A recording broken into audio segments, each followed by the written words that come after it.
Halo teman-teman, balik lagi di channel Balai Hidroponik bersama aku, Basti Jessica, mahasiswa PKL dari Universitas Diponegoro.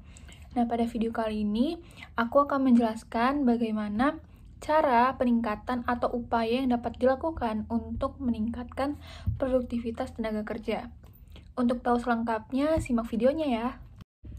Apa saja hal-hal yang dapat kita lakukan untuk meningkatkan produktivitas tenaga kerja? Yang pertama, yaitu menyesuaikan pekerjaan dengan kemampuan dan minat dari karyawan sendiri. Nah, produktivitas karyawan ini kan ditentukan dari pekerjaan yang mereka lakukan.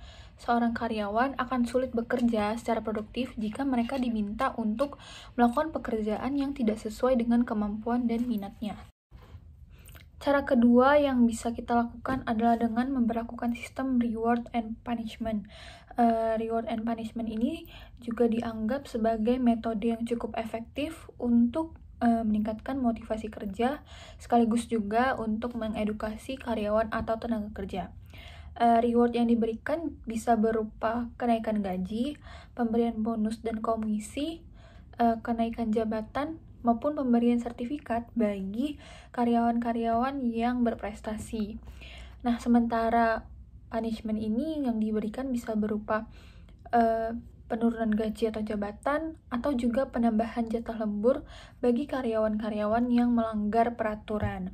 Nah, dengan adanya sistem reward and punishment ini, karyawan itu akan semakin terpacu untuk produktif. Cara yang ketiga adalah melakukan pengawasan dan evaluasi secara berkala. Nah, hal ini dapat diterapkan oleh perusahaan agar bisa selalu update mengenai kinerja karyawannya, sehingga jika ada karyawan atau tenaga kerja yang menyimpang dari tujuan perusahaan, maka bisa langsung diarahkan oleh pimpinan agar tujuan dari perusahaan itu bisa tercapai. Cara selanjutnya adalah dengan memberikan training atau pelatihan. Hal ini dapat dilakukan agar kualitas SDM atau tenaga kerja dari perusahaan itu bisa meningkat dan juga tentunya akan meningkatkan produktivitas perusahaan. Dengan diberlakukannya training ini akan memberikan benefit bagi karyawan, yaitu dengan mendapatkan banyak ilmu baru yang dapat diterapkan pada perusahaan. Nah, selain itu, hal ini juga dapat membuktikan bahwa perusahaan juga memberikan peluang bagi karyawannya untuk bisa berkembang. Cara yang terakhir yang dapat kita lakukan adalah dengan membangun atau menciptakan lingkungan kerja yang baik. Hal ini dapat dimulai dengan memberikan fasilitas kerja yang memadai sesuai dengan kebutuhan karyawan.